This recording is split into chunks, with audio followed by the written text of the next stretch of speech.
অনেকক্ষণ ধরে খেতে হবে।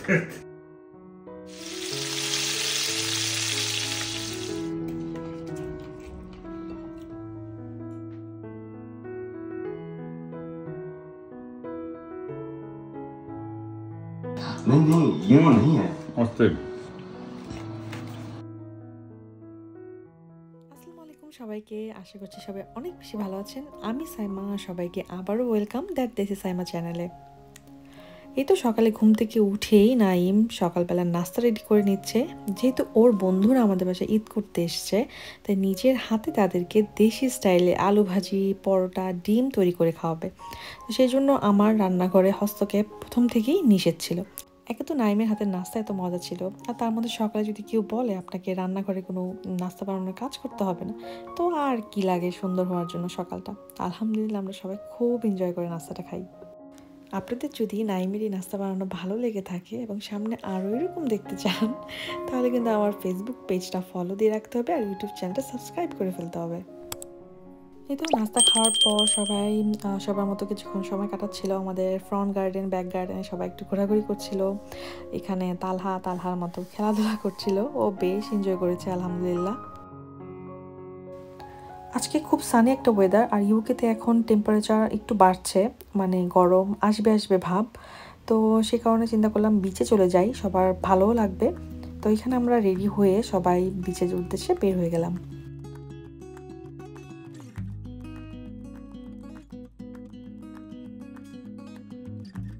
বের হতে না হতেই প্রচণ্ড গরম লাগছিল, তো আমি সোয়েটার বা জ্যাকেট কিছুই পরিনি, যদিও সাথে রেখেছি, কারণ ইউকেতে ওয়েদারের কোনো ভরসা নাই। চোখের পলকে ওয়েদার চেঞ্জ হয়ে যায়।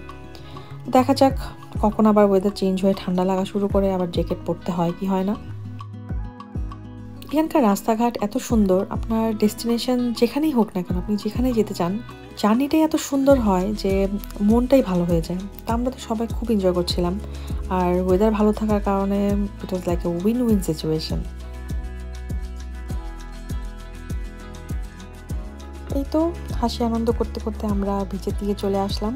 তো আসার সাথে সাথে দেখি আইসক্রিমের ভ্যান, আর তার সাথে ঠান্ডা বাতাস দিয়ে বৃষ্টি। এই তো দেখতেই পাচ্ছেন আমি জ্যাকেট পরে নিয়েছি। দেখতেই পেলেন ওয়েদারের আসলে কিছুই ঠিক নাই, কিছুক্ষণ পরপর চেঞ্জ হয়ে যায়। তো যেহেতু বৃষ্টি হচ্ছিল প্লাস ঠান্ডাও হঠাৎ করে আবার বেড়ে যায়, মানে 18 ডিগ্রি থেকে টেম্পারেচার আবার 8 ডিগ্রিতে চলে আসে।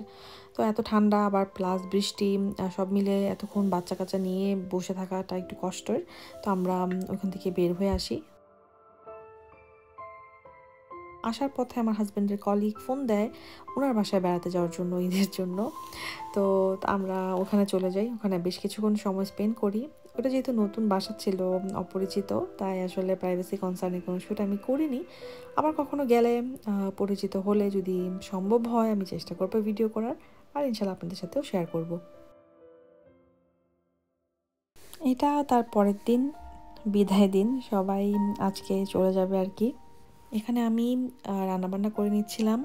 ঈদের সময় যেহেতু অনেক ভারী খাবার দাবার হয়েছে, পোলাও, রোস্ট বা মিষ্টি জাতীয় খাবার, মানে সব মিলে অনেক রিচ ফুড খাওয়া হয়েছে, তাই আজকে একদম দেশি খাবার দাবার আর কি। তো সেগুলো অ্যারেঞ্জ করে নিচ্ছি।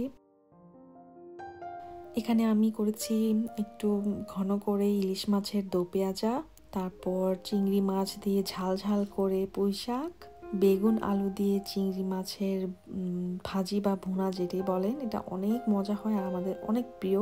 তারপর একটু ঘন করে মসুর ডাল ভুনা, একদম পুরা কমফোর্ট ফুড যেগুলোকে বলে। আর ছিল সাথে রূপচাঁদা ফ্রাই।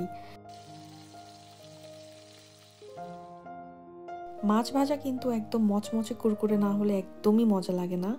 আর আজকে শুক্রবার ছিল, তো সবাই যেহেতু নামাজে, তো আমি ভাবলাম নামাজ থেকে ফেরার পথে তখন আমি একবারে ভেজে দিয়ে দিব, তো খেতেও বেশ ভালো লাগবে।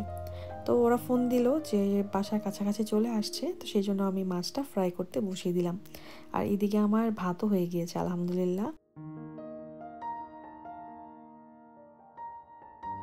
রান্না বান্না খাওয়া দাওয়ার প্রতি আমার নাইমের অনেক শৌখিনতা, আর তার মধ্যে আমার তো রান্না করে খাওয়াতে অনেক বেশি ভালো লাগে। বলতে গেলে ফ্যামিলি থেকেই পেয়েছি এটা, জানি না কতটুকু পারি, চেষ্টা করি আর কি। নিজেদের সামর্থ্যের মধ্যে যতটুকু সম্ভব হয় আমরা সবসময় চেষ্টা করি। আর এই যে সবাই একসাথে সময় কাটানো, এটাই হচ্ছে সবচেয়ে বড় পাওয়া। এতেই আসলে সবচেয়ে বেশি আনন্দ থাকে।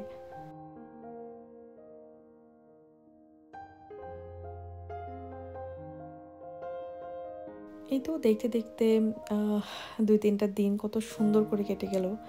আর সুখের দিনগুলো, আনন্দের দিনগুলো আসলে কত কত বেশি দ্রুত চলে যায়। আর যখন আমাদের লাইফে কঠিন কোনো সময় আসে, দুঃখের সময় চলে, ওই সময় মনে হয় যেন ঘড়ির ব্যাটারি শেষ হয়ে যায়, সময় আগাতেই চায় না একদমই। আর এই সময়টাতেই আমাদের মধ্যে সবচেয়ে বেশি হতাশা আর বিষণ্ণতা এসে ভর করে, আমাদেরকে একটা কথাই বলতে থাকে, কোনোদিনই কিছু ঠিক হবে না। একইভাবে এই সময়টাতেই যদি আমরা নিজের মনটাকে শক্ত করে, সিচুয়েশনটাকে অ্যাকসেপ্ট করে আমাদের যেটা করণীয় সেটা করি, ইনশাল্লাহ সামনে অবশ্যই ভালো দিন আসবে।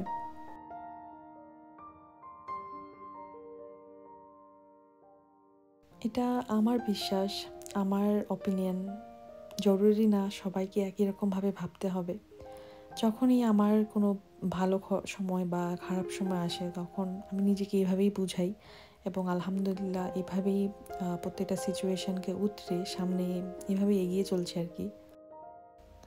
আমি সবসময় খুব ইন্ডিপেন্ডেন্ট ছিলাম এবং নিজের মতো থাকতে, নিজের মতো সব কিছু করতে খুব পছন্দ করি এবং এটা মেনটেন করারও ট্রাই করি। কিন্তু তারপরেও যেহেতু জয়েন্ট ফ্যামিলিতে বড় হয়েছি, তাই সবার সাথে একসাথে আনন্দ করা, সময়কে উপভোগ করা, এগুলোর মূল্য আমার কাছে অনেক বেশি।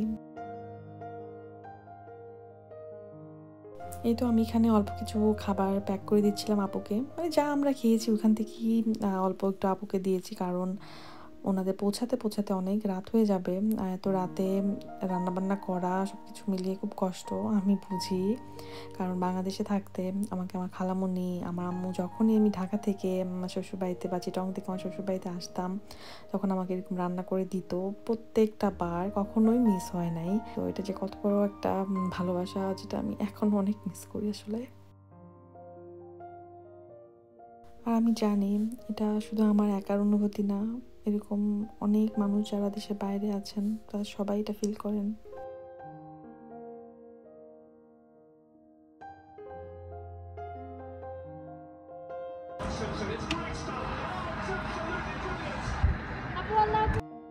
আলহামদুলিল্লাহ অনেক সুন্দর একটা ঈদের পর এখন যে যার মতো, যার যার কাজে, যার যার গন্তব্যে।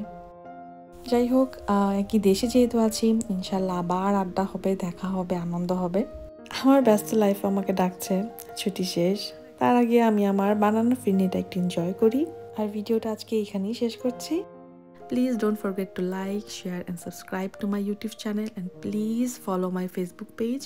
আবার দেখা হবে। আল্লাহ হাফেজ, আসসালামু আলাইকুম।